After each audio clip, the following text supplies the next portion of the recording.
Good morning, Grade 1B, and welcome back to Miss Kate's Satellite Classroom. Earlier today, I read for you The Lion and the Rabbit. And while I read this book, I demonstrated the reading strategy, Check for Understanding. That was a level 10 book. I forgot to mention that to you. Now, I'm going to read Mrs. Spider's Beautiful Web. This book is a level 13, and for this book, we're going to practice the reading comprehension strategy, Retelling. Mrs. Spider's Beautiful Web, story by Beverly Randall, illustrated by Chantel Stewart. Now, the illustrator really can help to make a story better understood by the drawings that they make. Mrs. Spider's Beautiful Web.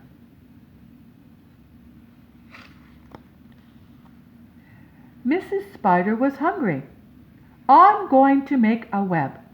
I'm going to make a beautiful web, she said. I want to catch a fly. Mrs. Spider made a line, and she let it go in the wind. I can look at the picture and I can see where the line is between this leaf and a leaf across over on the other side of the plant. And I like this kind of plant. This is called a fuchsia. I'm glad the illustrator used a fuchsia plant in this story because I like these flowers. I'm going to look at what I read and I can see where Mrs. Spider speaks because I see quotation marks. The ones for the beginning of her dialogue are looking like 2 6s. The ones at the end of her dialogue, what she says, look like 2 9s. So I know that everything between the 2 6s and the 2 9s is what she said. Mrs. Spider was hungry. Then she said, I'm going to make a web. I'm going to make a beautiful web, she said. I want to catch a fly.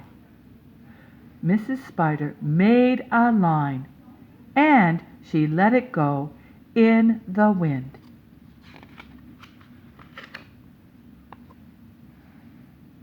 Now, a good reader looks at the pictures before they start to read to activate their schema, to anticipate what words they might be reading. In this picture, I can see that now there are 1, 2, 3, 4 lines. And in the next picture, I can see that there are additional lines going into the middle of the spider web.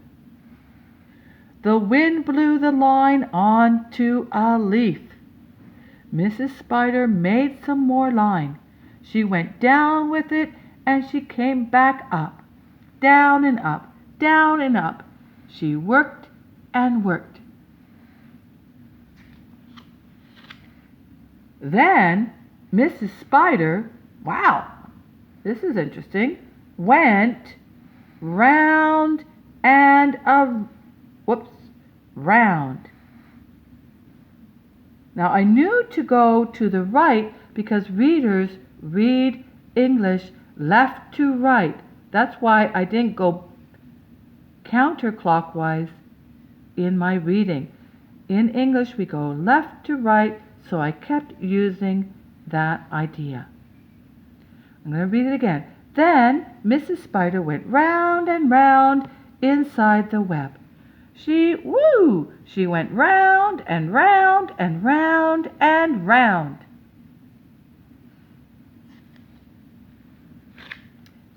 My web is beautiful, said Mrs. Spider, and it is very sticky. Now I can catch a fly. In the illustration, I can see that there is a fly approaching where the spider's new web is. I'm going to make a prediction now. I'm going to predict that that fly lands on the web and gets stuck. I'm going to read on to see if I made a correct prediction. I'm going to look at the picture. Oh, I don't see the fly. I guess my prediction was wrong. Mrs. Spider hid by her sticky web. She sat and she sat and she sat. A fly will come, she said. She sat there all day. She was very, very hungry. Then something did come into her web. A fly! A fly! It can't get away, said hungry Mrs. Spider. I will have this fly for my dinner.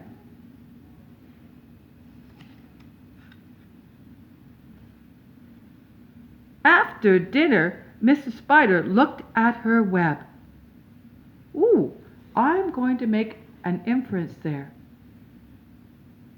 I don't see the fly in the web anymore. I'm going to think that means she did eat the fly already. Oh no, she said. My beautiful web is broken. I will have to make it again. I will have to work all night. So she did.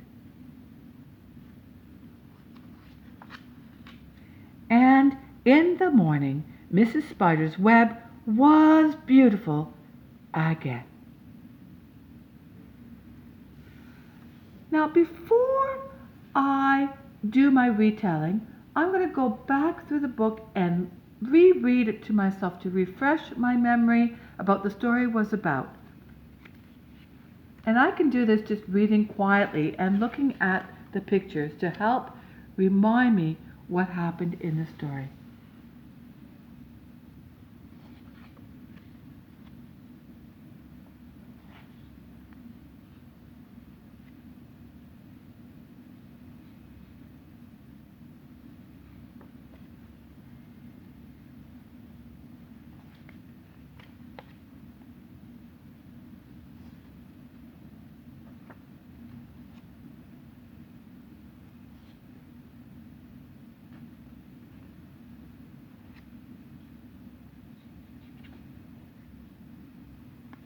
Okay, now I'm going to try to do my retelling.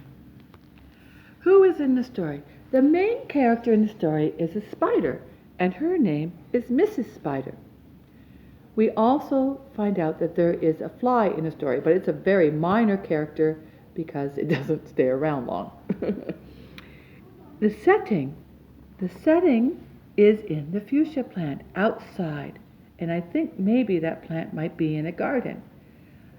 I'm going to say that it's daytime for when it happens because I can see the spider web being made. If it was nighttime, I wouldn't be able to see that, and I wouldn't be able to see the flowers on the fuchsia plant. First, what happened in the story? The spider decides it wants to build a web, and it makes one line across from one leaf to another.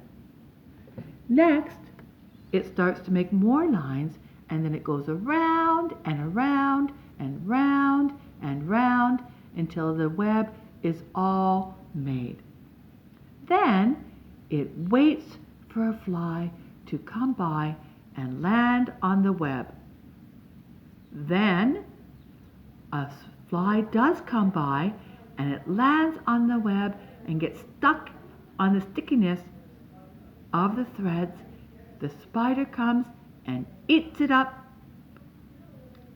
Later, the spider realizes the web got damaged and it has to repair it, and it does so overnight. Finally, the spider says that this web now is beautiful again.